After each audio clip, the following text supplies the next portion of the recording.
Hello, this presentation is on behalf of Group 6. We'll be presenting on COPD.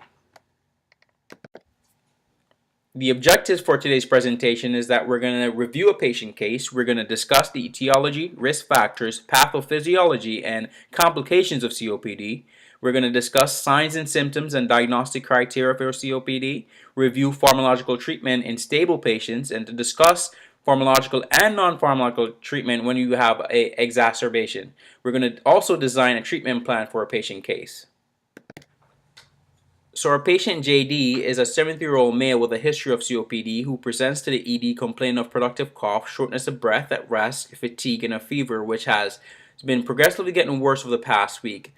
He has a recent history of fatigue, worsening of cough with increased protein production and a fever approximately 1 week ago onset. He uses his albuterol 4 to 6 times a day with minimal relief. Last year has been treated by his PCP for pneumonia. He had no prior hospitalization for COPD exacerbation, but his PCP treated him in the outpatient setting for exacerbation twice. JD's past medical history includes hypertension, hyperlipidemia, and COPD stage B. He's a current smoker. He smokes 1 pack per day for the past 50 years, no alcohol consumption. He's retired and lived alone, and his daughter's in town. His father died from an MI, his mother died from breast cancer, and he has a brother that has hypertension and hyperlipidemia. He's allergic to penicillin, and his vaccinations are up to date. He's currently taking hydrochlorothiazide, atorvastatin, and serpin and his medication regimen are listed. Upon review of his systems, they're all within normal limits except his lungs. He has crackles over his left lower lobe and wheezing over his left chest. He has egophon over his lowest portion of his left lobe. His cardiovascular system, he has tachycardia, but they did rule out AFib, CHF, and P upon his differential diagnosis. However, his chest x-ray did show consolidation in his left lower lobe with suspected minimal left pleural effusion. And here are his vitals and pertinent labs. Some quick things to point out is that he has a high heart rate, respiratory rate, elevated temperature. He has a low oxygen saturation. He has high neutrophil count, and he has cultures pending.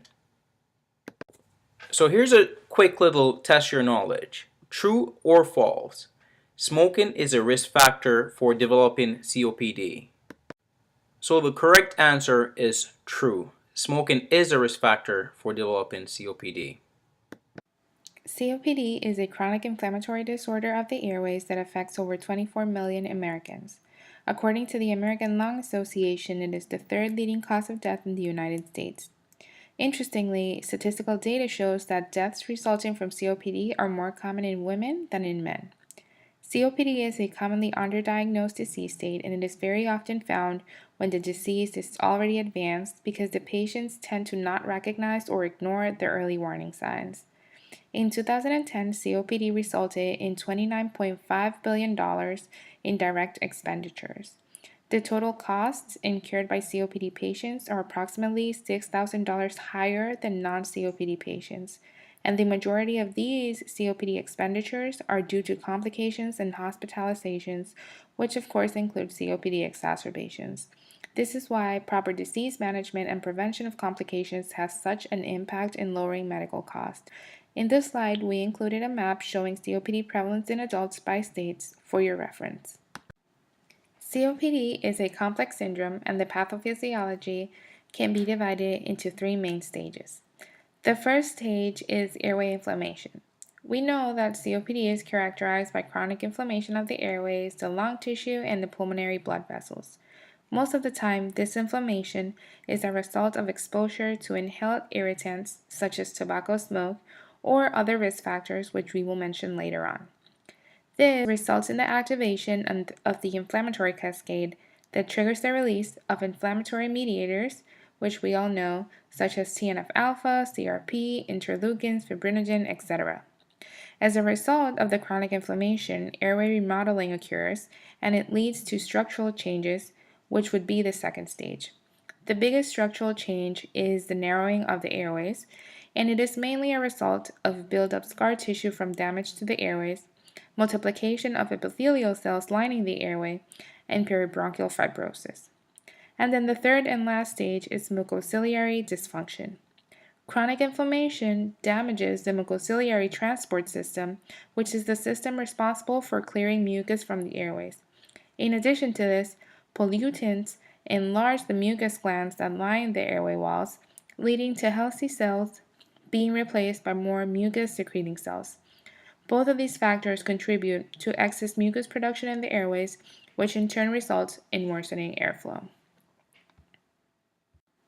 So most of us are aware that the most common risk factor for COPD is tobacco or cigarette smoking. Smokers are 12 times more likely to die from COPD than non-smokers, and the total packs per day, current smoking status, and the age the patient started smoking are used as predictors of mortality. Another risk factor for COPD is long-term exposure to lung irritants such as secondhand smoke, air pollution, or chemical fumes, or dust from the environment or workplace. Genetics also play a role in COPD, and it is mostly associated with alpha-1 antitrypsin or AAT deficiency. AAT is a protein normally found in the lungs and in the bloodstream that helps protect the lungs from damage caused by inflammation. So patients with this genetic disorder have been found to be more prone to develop emphysema and COPD. And lastly, impaired lung growth due to either low birth weight, prematurity, or a severe respiratory infection in childhood is also a risk factor for developing COPD. Now, once a patient has been diagnosed with COPD, the risk of developing an exacerbation correlates with the history of prior exacerbations, history of hospitalizations, the individual's FEV1, and present symptoms. Other medical conditions such as heart disease, diabetes, GERD, or secondary pulmonary hypertension may be additional risk factors for COPD exacerbations. A patient presenting with chronic cough, sputum production, and difficulty breathing should be assessed for COPD, as these are common diagnostic features of the condition, in addition to fatigue, chest tightness, and weight loss. Spirometry is a useful tool in diagnosing COPD. The forced expiratory volume in 1 second and the forced vital capacity are used to attain a definitive diagnosis with the FEV1 over FVC ratio of less than 0.7 indicating COPD.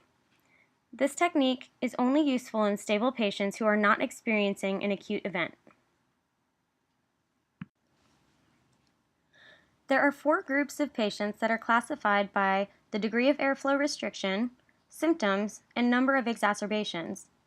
Airflow restriction can be mild, moderate, severe, or very severe depending on the listed spirometry measures.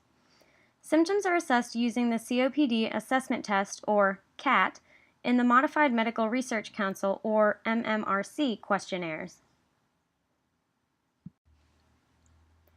This table is a comprehensive assessment tool for categorizing patients into the different GOLD categories. If there is a discrepancy when all 3 components are considered, a patient should be assigned to a higher risk group. Our second active learning question is, at what post-bronchodilator FEV1 over FVC value is a patient diagnosed with COPD? The answer is less than 0.70. A COPD exacerbation is characterized by an acute change from baseline in airflow restriction, cough, or sputum production, necessitating a change in therapy. Exacerbations are classified by intensity of the necessary intervention. The intensity is classified as mild, moderate, or severe. A third of exacerbations have no identifiable cause. However, infection and air pollution are among the most common causes, followed by some of the comorbidities that are listed here.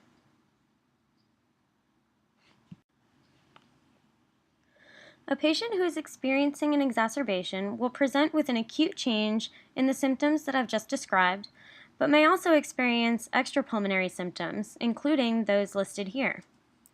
Tools that are useful in assessing the severity of an exacerbation include pulse oximetry, which can detect hypoxemia, and arterial blood gas, which can detect hypercarbia and respiratory acidosis, chest radiography to detect alternative sources of dyspnea, and a comprehensive metabolic panel to identify electrolyte disturbances, hypo or hyperglycemia, and metabolic acid-based disturbances that might be present. A patient may be at risk for a severe exacerbation with some of the risk factors I've listed here. Now we'll get into the treatment of both stable COPD and then COPD exacerbation. Here we have a table depicting the treatment of stable COPD broken down into the different GOLD classifications A, B, C, or D. In patient group A, the first line options would be a short-acting muscarinic antagonist or a short-acting beta-2 agonist as needed. In patient group B, a long-acting muscarinic antagonist or a long-acting beta-2 agonist would be preferred. In patient C, an inhaled corticosteroid plus a long-acting beta agonist or a long-acting muscarinic antagonist would be preferred. And in patient group D, an inhaled corticosteroid plus a long-acting beta agonist and or a long-acting muscarinic antagonist would be preferred. And then we have listed some alternative options for each group as well as other possible treatment options in the event that one of these first-line therapies is not sufficient for the patient. Here's some more detailed information about the short-acting beta-2 agonists. The way they work is that they selectively agonize the beta-2 adrenergic receptors, resulting in bronchial smooth muscle relaxation. Some side effects from these include tachycardia, tremor, nervousness, insomnia, hyperglycemia, and hypokalemia. And I have listed some of the different inhalers that are available or the nebulized solutions that you can read at your convenience. The long-acting beta agonists also stimulate the beta-2 adrenergic receptors, resulting in bronchial smooth muscle relaxation, but they have a long-lasting bronchodilation effect. Some side effects include cough, headache, pharyngitis, upper respiratory infection, hypokalemia, and hyperglycemia. And here's their role in therapy and also some of the agents that are used. Here are the anticholinergics. Their mechanism is through inhibition of M3 receptors in bronchial smooth muscles to result in bronchodilation and decreased contractility of bronchial smooth muscle. Side effects include dry mouth, metallic taste, palpitations, urinary retention, cough, sinusitis, upper respiratory infection, and nausea. I've listed their role in therapy as well as the agents included in this class. Here are the combination inhaled corticosteroid and long-acting beta agonist agents. The inhaled corticosteroids are anti-inflammatory and they block the late reaction to allergens, reducing airway hyperresponsiveness. Some side effects include oral candidiasis, so as you may remember, a counseling point for these is to rinse the mouth out after using. Also dysphonia, cough, adrenal suppression. And here's their role in therapy as well as the agents that are available. And last, for the treatment of stable COPD is the PDE4 inhibitors. They work through inhibiting the actions of phosphodiesterase 4, which may result in decreased inflammatory activity. Some side effects include weight loss, diarrhea, nausea, headache, insomnia, anxiety, and depression, and these are used in patients with severe COPD whose exacerbations are not controlled on long-acting bronchodilators. And we just have the one listed here, roflumilast or Daliresp.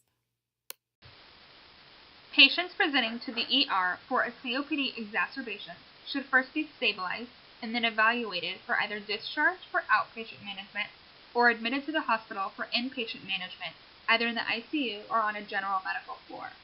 Possible indications for hospital admission could include worsening symptoms or sudden development of difficulty breathing at rest, frequent exacerbations, which may indicate a more severe underlying COPD, failure to respond to initial management, other comorbidities, and older age, as these patients tend to require more interventions and have worse prognosis than younger patients.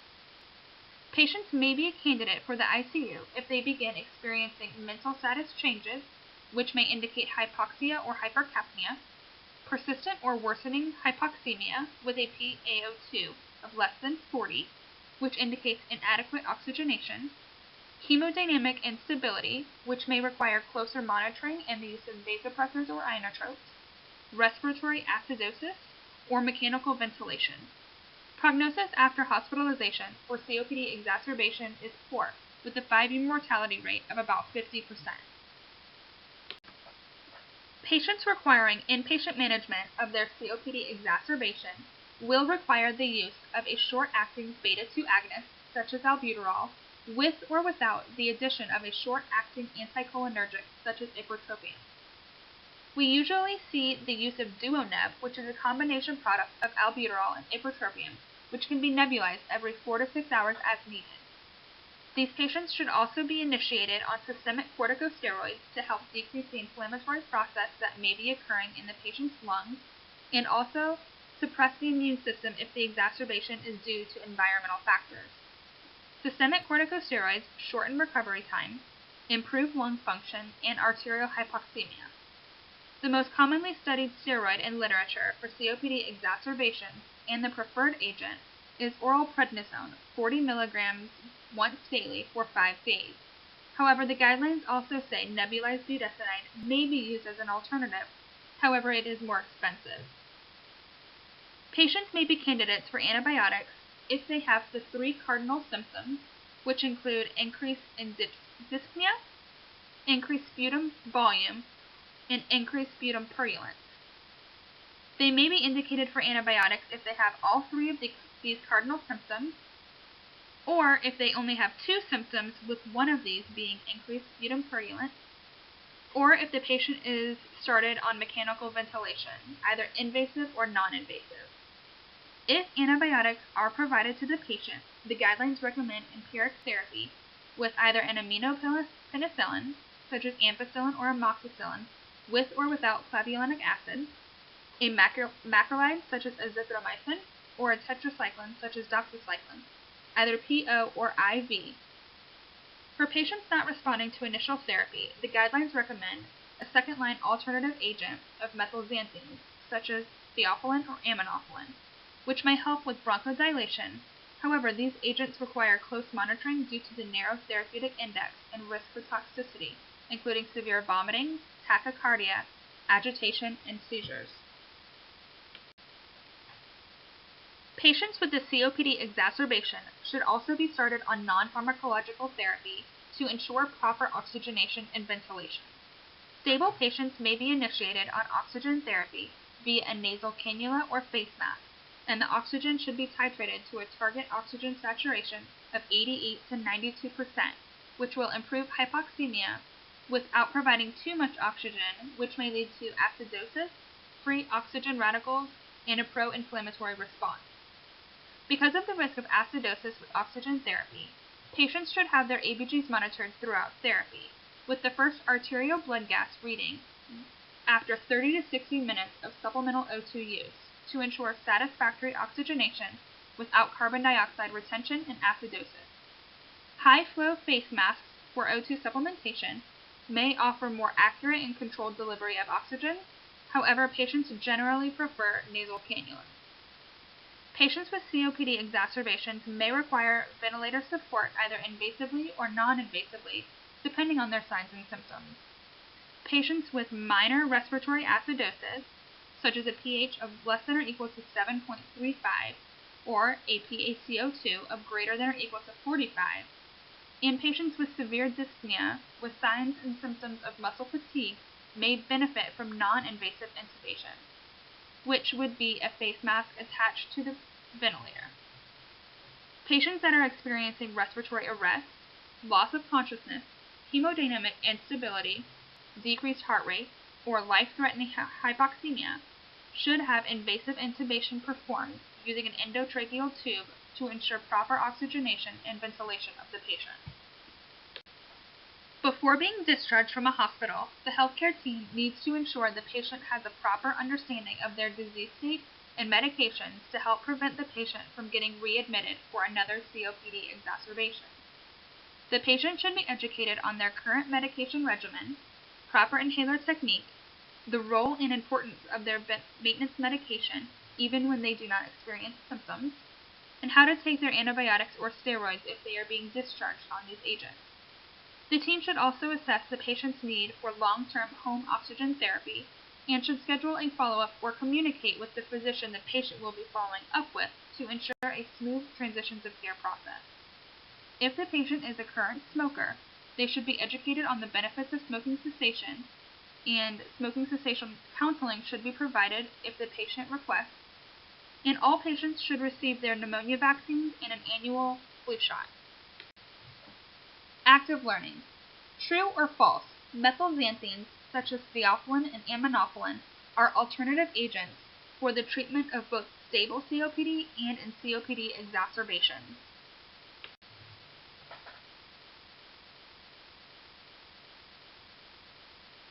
The answer is true. Methylxanthine, especially theophylline, is an alternative agent for the treatment of both stable COPD and in COPD exacerbations to help with bronchodilatory effects. Now we're going to revisit our patient case and talk about our assessment and plan. So our primary problem is the patient's COPD exacerbation as evidenced by his shortness of breath, productive cough, fatigue, tachycardia, and acidosis. His risk factors are that he's greater than 65 years old and he is a current smoker. Our goals of therapy are to relieve the current exacerbation, prevent future ones from occurring, and to reduce his morbidity and mortality. We want to initiate oxygen supplementation and titrate to a target oxygen saturation of 88 to 92%, start non-invasive ventilatory support until his acidosis resolves, and for medications we're going to start prednisone 40 milligrams daily for 5 days, albuterol MDI 4 to 8 inhalations every 1 to 4 hours is needed, and ipratropium MDI 2 inhalations every 4 hours is needed. For our rationale, GOLD guidelines recommend non-invasive ventilatory support for patients who are in acidosis with a pH of 7.35 or less. Corticosteroids have also been shown to improve lung function in acute exacerbation, and short-acting beta agonists and anticholinergics are first line in COPD exacerbation according to GOLD guidelines. For monitoring, we want to make sure we monitor his pulse oximetry and vitals continuously, his ABGs every 30 minutes until stable, fluid status and medication side effects at every shift, as well as the patient's response to therapy. We want to make sure he follows up with his PCP in 1 to 2 weeks after discharge to set up his new COPD management. Now we're going to revisit our patient case and talk about our assessment and plan. So our primary problem is the patient's COPD exacerbation as evidenced by his shortness of breath, productive cough, fatigue, tachycardia, and acidosis. His risk factors are that he's greater than 65 years old and he is a current smoker. Our goals of therapy are to relieve the current exacerbation, prevent future ones from occurring, and to reduce his morbidity and mortality. We want to initiate oxygen supplementation and titrate to a target oxygen saturation of 88 to 92%, start non-invasive ventilatory support until his acidosis resolves, and for medications we're going to start prednisone 40 milligrams daily for 5 days, albuterol MDI 4 to 8 inhalations every 1 to 4 hours is needed, and ipratropium MDI 2 inhalations every 4 hours is needed. For our rationale, GOLD guidelines recommend non-invasive ventilatory support for patients who are in acidosis with a pH of 7.35 or less. Corticosteroids have also been shown to improve lung function in acute exacerbation, and short-acting beta agonists and anticholinergics are first line in COPD exacerbation according to GOLD guidelines. For monitoring, we want to make sure we monitor his pulse oximetry and vitals continuously, his ABGs every 30 minutes until stable, fluid status and medication side effects at every shift, as well as the patient's response to therapy. We want to make sure he follows up with his PCP in 1 to 2 weeks after discharge to set up his new COPD management. This patient does also have suspected community-acquired pneumonia or CAP. He's currently symptomatic with high fevers, tachypnea, tachycardia, and also an increase in dyspnea, sputum volume, and sputum purulence, and our goal of therapy is to eradicate the infection.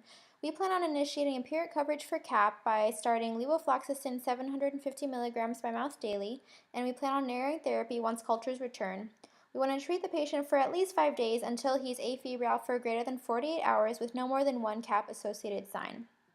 Our rationale is that GOLD guidelines do recommend treatment with antibiotics in patients with a COPD exacerbation who do have an increase in dyspnea, sputum volume, and sputum purulence. IDSA guidelines do recommend for empiric CAP treatment of non-ICU patients to use a fluoroquinolone or beta-lactam plus a macrolide. For monitoring, we want to make sure we look at his vitals continuously, his CBC daily, his mental status and resolution of symptoms at every shift, and we want him to follow up with his PCP in 1 to 2 weeks. The patient will also require supportive care while in the hospital, so that includes maintenance fluids, DVT prophylaxis, and nicotine replacement therapy. So we're going to start normal saline 500 milliliter bolus and then 125 milliliter per hour maintenance rate. We're going to start enoxaparin 40 milligrams subcutaneously daily and a nicotine patch 21 milligrams per day. GOLD guidelines do recommend the maintenance of fluid balance as well as anticoagulation due to this patient being at an increased risk for thromboembolic events, and nicotine replacement therapy is required to prevent withdrawal symptoms. We're going to monitor his vitals continuously, CBC daily, mental status at every shift, as well as signs and symptoms of withdrawal at every shift. For outpatient COPD management, this patient will need to be reassessed after discharge. He will require a change in his COPD medication management, as well as smoking cessation counseling. Our goals of therapy are to prevent future exacerbations from occurring, as well as to maximize his quality and duration of life. So we're going to discontinue the Ceravent Discus and instead initiate Advair Discus twice daily, and we're also going to counsel him on smoking cessation. He needs increased COPD management therapy to prevent future exacerbations, and his smoking status is a major risk factor for exacerbation, recurrence, and progression of COPD, so he does need smoking cessation counseling. We want to monitor for adherence to therapy, smoking status, and COPD symptoms at every visit, which will be every 4 to 6 weeks. Here are our references. Thank you guys for listening.